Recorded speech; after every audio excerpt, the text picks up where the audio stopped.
I remember years ago borrowing two of Joel C. Rosenberg's books, The Last Jihad and The Twelfth Imam. And I remember really enjoying them. In my view, I think it was quite a few reviews from the real book spy and his praising of Joel's novels that compelled me this year to buy quite a few of the Marcus Riker novels, as well as the trilogy. I think that's included the first hostage. I believe I'll have to look those up. Do forgive me, but I did buy that trilogy of books as well. Now, this his books are described as Christian fiction,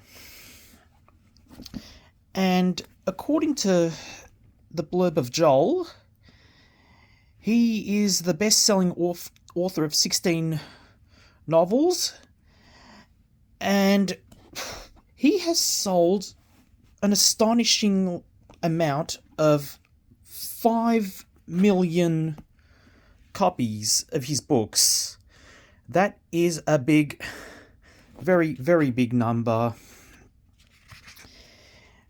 Joel and his family, I think they're, I could be wrong, but I believe they are evangelical Christians, and his grandparents, I think, escaped, and great grandparents escaped the Tsarist Russia in the early 1900s and have been in the US ever since. He's considered he is considered Nostradamus, the way in which his books predict or closely mirror true to life events.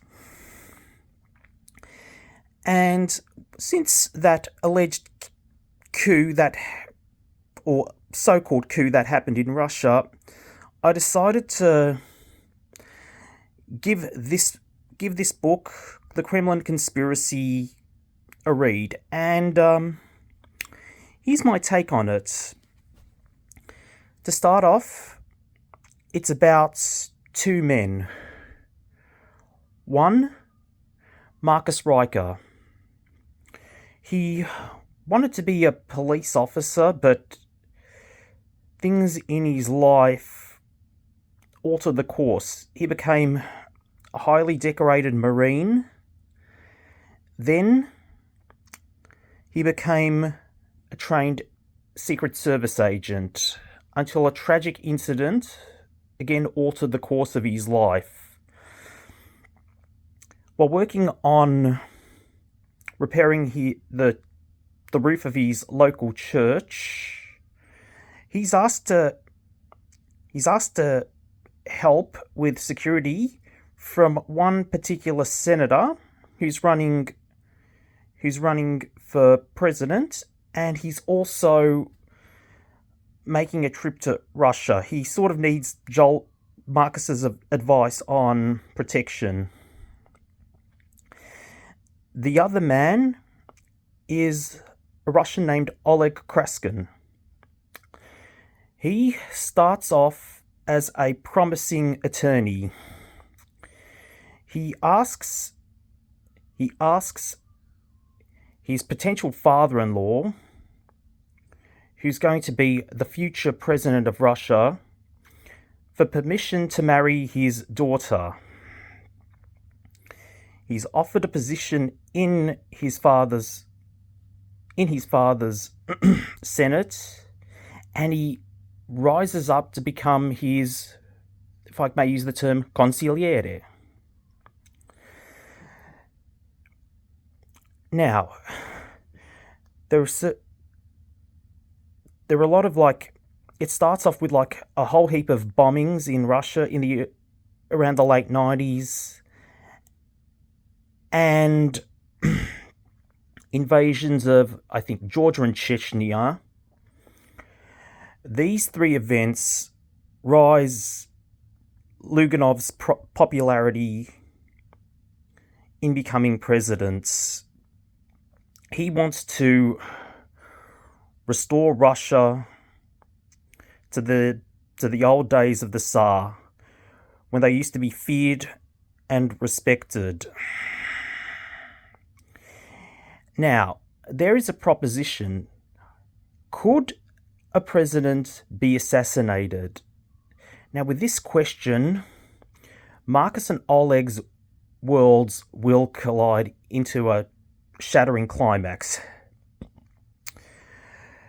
I felt this read like Tom Clancy's old school thrillers, like, for example, The Hunt for Red October and The Cardinal of the Kremlin. It's got that old school feel of Cold War Russia, plus with modern Russia, with what's going on right now.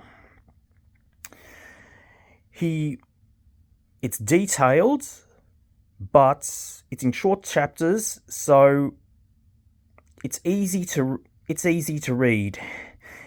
Joel masterfully moves the story forward to its epic conclusion. There's tragedy, hope, and a fair bit of action thrown into boot, with some truly memorable characters.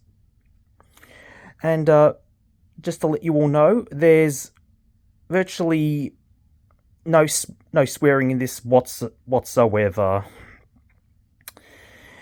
There's also quite a lot of, as in nearly every single one of Joel's books, Christian themes.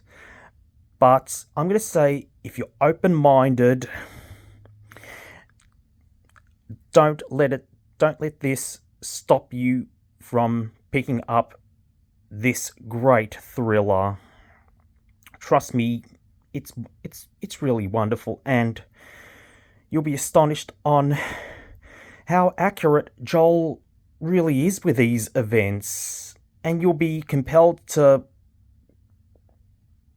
read more of his stuff, which I will definitely be doing in the future. Right, my next review is, I'm going to be waiting for a particular book that I've so wanted to read. Hopefully it's going to arrive soon, and once I finish reading it, I'll leave my thoughts on it, but it's something that I'm really looking forward to read.